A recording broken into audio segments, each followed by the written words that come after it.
Coucou Inès, je voulais prendre un petit moment avec toi pour te faire une synthèse aujourd'hui de toutes les recherches que j'ai faites depuis plusieurs mois sur ton orientation post-bac. Enfin, je les ai pas faites toutes seules, j'ai utilisé 3 IA différentes, c'est-à-dire que avec ChatGPT, je faisais vérifier, faire Perplexity, et ensuite je faisais d'autres recherches de cohérence avec une troisième IA, Ginseng.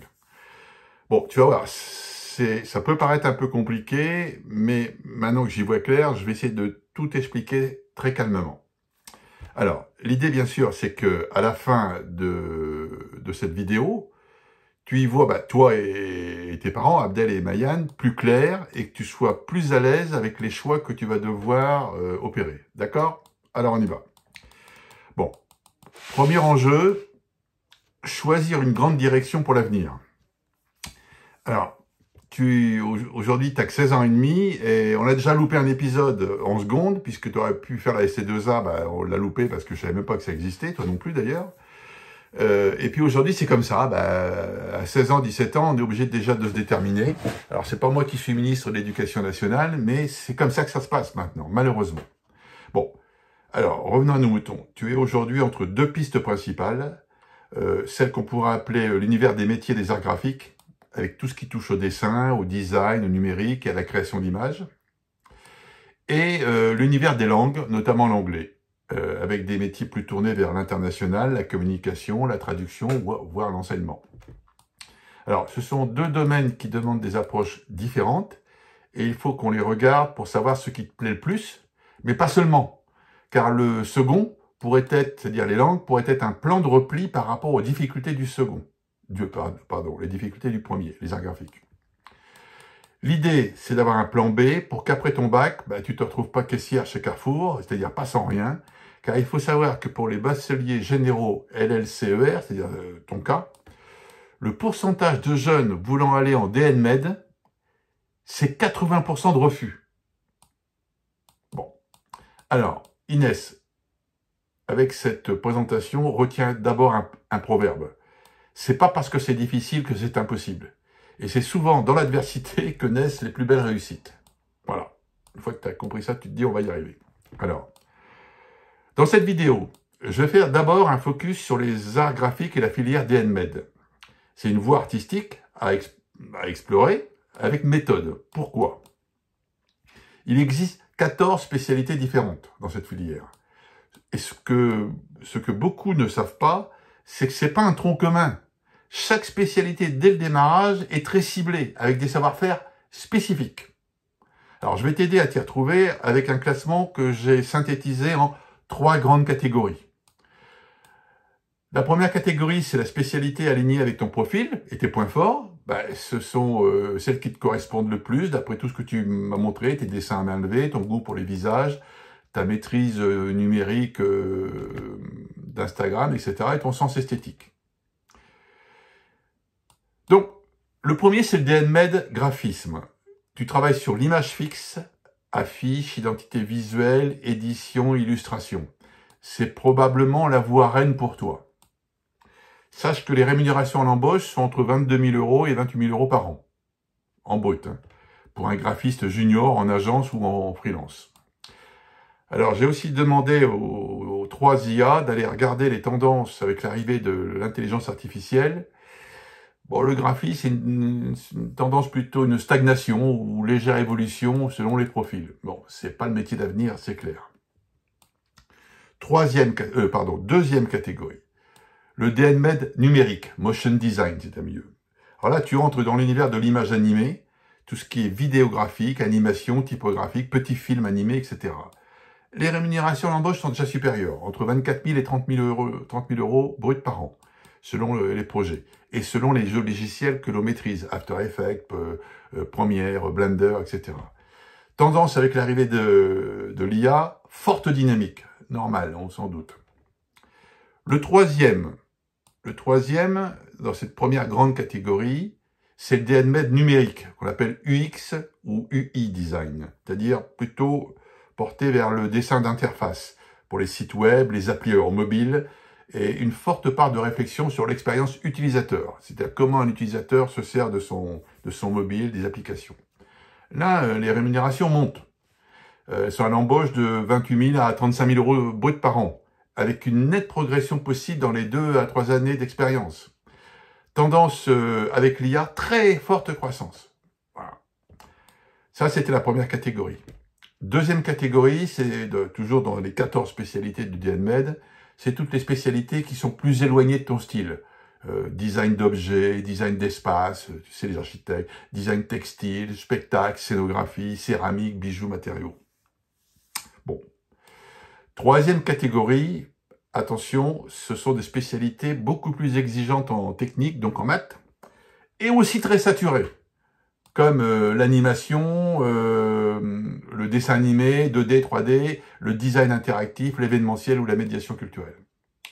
En résumé, pour toi, il est préférable de cibler, je crois, DNMed graphisme, qui est ton cœur de cible, DNMed motion design, si tu as envie d'animation graphique, et DNMed UX design, si tu as une curiosité pour les applications mobiles et les sites internet. Maintenant que j'ai dit ça en termes de présentation, pour y voir plus clair dans le DNMed, il va falloir rentrer dans ce que j'appelle la réalité, la réalité compliquée. Les difficultés d'accès au DNMed en Ile-de-France, qui est quand même la meilleure des régions par rapport à... c'est vraiment dingue. Il faut être très lucide. La filière DNMed, elle attire énormément de jeunes talents, comme toi, et les places sont très limitées, surtout en Ile-de-France, puisqu'il y a beaucoup de candidats. C'est pourquoi il faut bien comprendre que le niveau de sélectivité, le coût des écoles pour choisir une stratégie, à la fois ambitieuse et réaliste, va être très compliqué. Je vais t'en citer une, qui est la meilleure de toutes, les Gobelins Paris. Une école d'excellence avec une très forte sélection, peu de place, beaucoup de candidatures. Juste un détail, avec la qualité exceptionnelle de cette formation, le coût élevé de la scolarité, c'est-à-dire les frais de scolarité, c'est 10 000 € par an.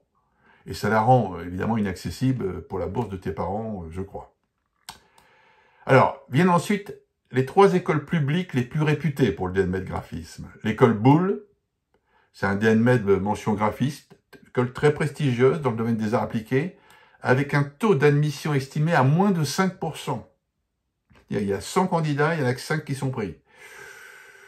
Compliqué. Et il n'y a pas que 100, il y en a 3000, 4000. Hein. L'école Estienne, dans le 13e. DNMed mention graphisme, excellence, excellente école, tournée vers l'image, imprimé, numérique, etc. Environ une place pour 15 à 20 candidats. Pareil, des milliers de candidats.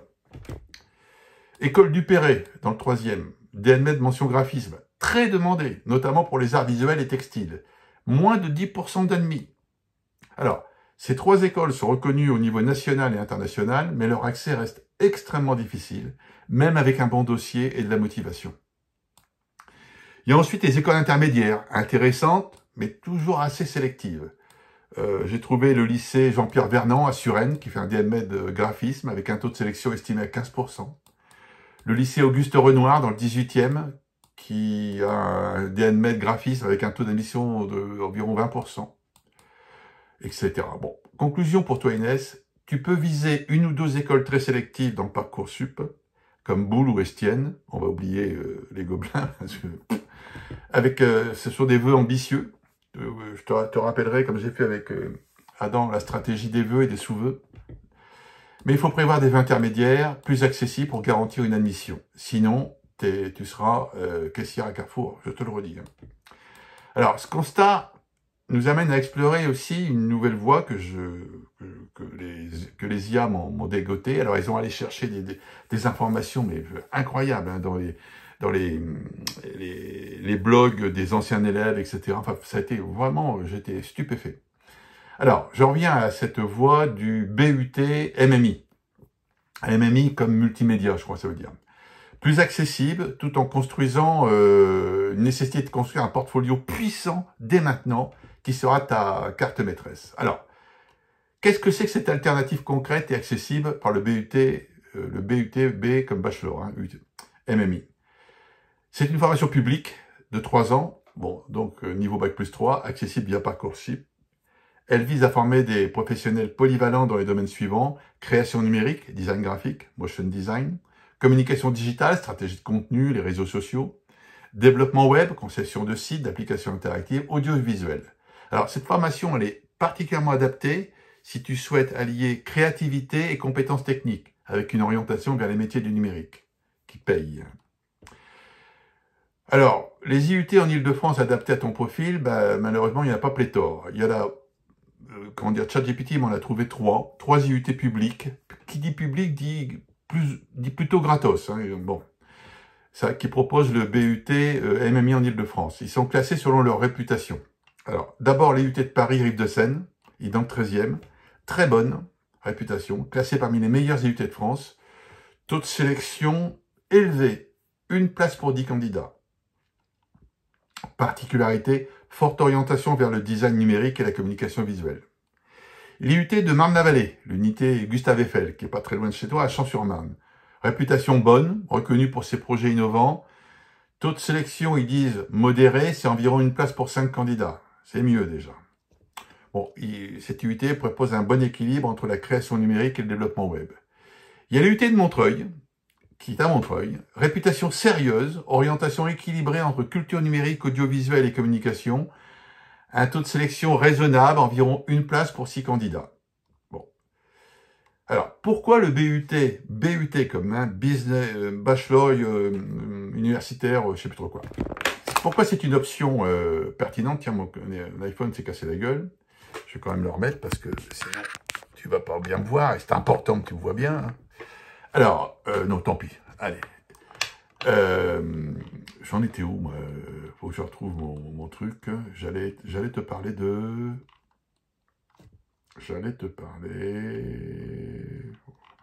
Tout ça, je te l'ai dit déjà.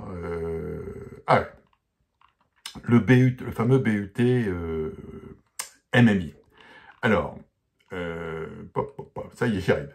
Pourquoi c'est une option, le BUT MMI, pertinente pour toi? Premièrement, l'accessibilité. Les frais de scolarité sont faibles, environ 170 € par an. Donc, on n'est pas comme les gobelins à 10 000 €, hein, ce qui le rend financièrement accessible. Polyvalence. C'est plus polyvalent que le DNMed, c'est-à-dire que la formation, elle couvre à la fois les aspects créatifs et techniques du numérique. Poursuite d'études, possibilité de continuer en master ou d'intégrer des écoles spécialisées. Le BUT MMI te permettrait de développer des compétences en design graphique, en communication digitale et en développement web, tout en bénéficiant d'une formation publique de qualité. C'est une voie réaliste, prometteuse pour concrétiser des aspirations dans ce domaine. Alors, pour finir, Inès, si c'est pas le DNMed, si c'est pas le BUT, par exemple si tu es refusé parce que les taux de sélection sont quand même vachement importants, c'est la licence information communication à la Sorbonne campus de Nation. C'est un bon plan B, c'est une voie universitaire, solide, cohérente, qui pourrait te correspondre. Pourquoi ça serait un bon choix de plan B, hein, j'entends, parce que c'est là, ça reste la fac. Hein. C'est-à-dire on bosse pas, et c'est moins coté que les écoles. Ça permet d'aller vers une licence pluridisciplinaire, mêlant sciences sociales, analyse des médias, culture numérique. C'est progressivement orienté vers la communication visuelle et digitale. C'est compatible avec ton profil, bon niveau en anglais, créativité, usage d'outils numériques. C'est reconnu dans les arts, mais bon, sans plus, hein, ça reste, c'est quand même pas du tout une école DNMed ou un BUT. C'est un campus moderne qui est bien situé à Nation. Tu as une possibilité de rebond vers un DNMed ou un BUT ou une école spécialisée après 1 ou 2 ans. Bon, ça repousse. Et il y a une licence généraliste, qui ouvre vers les masters de communication. C'est une formation qui est beaucoup plus théorique au départ, peu de pratique graphique. Comme d'habitude, la lettre de motivation sera clé pour exprimer un projet clair et justifier de sérieux de cette orientation. Etc., etc. Il faudra construire un portfolio, etc. J'en viens maintenant à ce qui est, comment je vais te dire ça, finalement le plus important. Et ChatGPT a répondu d'ailleurs à Mayenne qui me disait mais il n'est pas trop tôt. J'ai dit non, il est non seulement pas trop tôt pour le portfolio, elle est même en retard. Elle est même en retard parce que on n'a pas, enfin, je n'étais pas au courant, j'ai pas pu te le dire, mais il y avait des journées portes ouvertes en février, en mars 2025, ça a été loupé. Mais surtout, le plus important, tous les sites sur lesquels les IA sont allés plancher disent la même chose.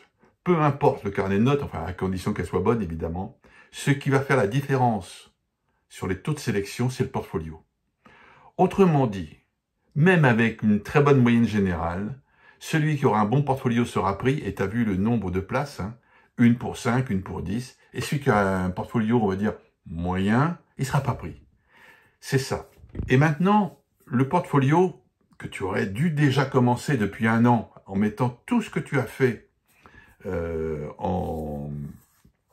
à la high school à Sioux Falls, il faut là, ChatGPT a fait un plan, dès maintenant, il dit, dès maintenant, il faut le faire, car ce que le jury va regarder, c'est l'antériorité de ton portfolio.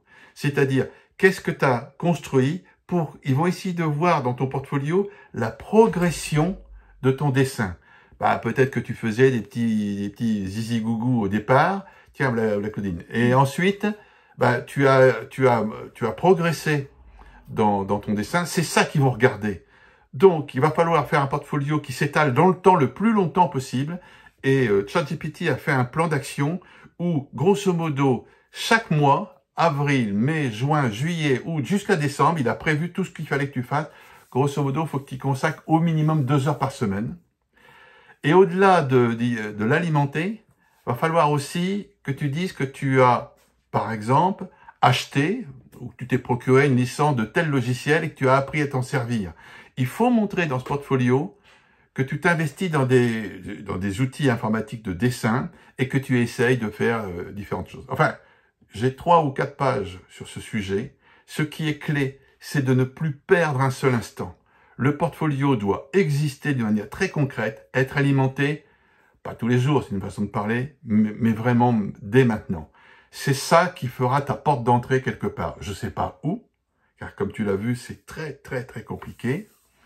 Et bah maintenant, ça va être dans tes mains. Donc, j'en arrête là pour la vidéo. Tu vas réfléchir à tout ça. Et de toute façon, on a prévu une visioconférence, maman me dira quand, parce que visiblement, je crois qu'il y a des problèmes lundi.